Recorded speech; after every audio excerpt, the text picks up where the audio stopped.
Start by giving your fabric some love. It's always a good idea to wash it first to ensure it won't surprise you with unexpected shrinking. Once it's all clean, get out that trusty iron and smooth out any wrinkles to make sure your fabric is ready for action. First off, let's measure the width of your table. Mine spans about 68 inches across. For my table runner, I aimed for about 15 inches in width. Now, the length of my table runner was determined by my green fabric.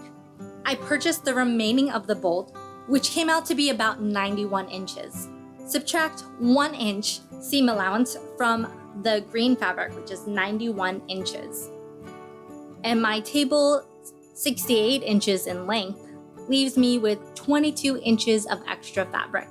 Divide that by 2, and it gives me precisely 11 inches to play with on each side. And that's how you can determine your measurements based on your fabric. Quick tip: to make cutting a breeze, fold your fabric in half and maybe once more if it's not too thick. This trick is especially handy for a straight cut without worrying about any patterns.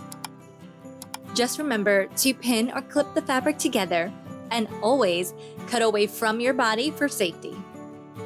Trim off any selvage to tidy up your fabric, and then cut your desired length for the table runner. Mark your fabric with a 1/2 inch seam allowance, and if you're going for pointy ends like me, fold the fabric in half to create 2 identical cuts for the triangle. You can cut your points 5 inches away from the seam allowance. Don't forget to mark the finished angle and add a 1/2 inch seam allowance before cutting. You'll repeat these steps for your other fabric. Time to bring it all together. Pin the right sides of your fabric together, leaving an opening for your hand to slip through. I use pins to mark the opening. And don't forget to mark all your corners with that essential seam allowance before diving into the machine. I totally spaced on this step while sewing, but I whipped out my trusty hem ruler for some impromptu measuring. Because let's be real, with every crafting adventure, there's gonna be a dash of improvisation, right? I took a nifty shortcut by relying on the measurements marked on the needle plate to guide my seam allowance, skipping the need to mark the entire fabric. If you want to ensure precision, you can use your hem ruler to double-check accuracy. And a reminder when you start your hem, secure it in style with a lock stitch or backstitch for extra stability.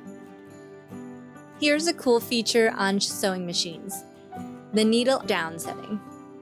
When you select needle down, it means you can stop sewing with the needle in that downward position. Why does it matter? Well, it lets you lift the presser foot, giving you the freedom to adjust and reposition your fabric while the needle holds it in place. This little trick is super handy, especially when you're tackling those tricky corners during your sewing adventure. When you're navigating those corners while sewing, it's a good idea to double check that you've sewn right into the corner, ensuring the seam allowance on the other side lines up perfectly. If needed, a couple extra stitches can work like magic to get it just where you want it. Don't forget this crucial reminder: make sure to use your lock stitch before you reach the opening. This maneuver helps secure your stitches and ensures your sewing stays in place without any hiccups. It's a small step that makes a big difference. After stitching, it's time for the grand moment. Remove those pins and with the utmost care, start flipping that table runner right side out through the opening. Let's give those seams some love. Get your trusty iron to press them nice and flat. Here's a pro tip: use your fingers to gently open the seams, ensuring you don't accidentally create any extra folds while ironing. This step might need a touch of meticulousness, but hey, it's the secret sauce for polished finish. Totally worth it. I finally remembered to mark those corners for that extra touch of finesse. Let's make it pop with a top stitch all around the edges using a 1/2-inch seam allowance. Not only does this add a polished finish, but it also keeps your runner looking super neat and flat, reducing the need for frequent ironing.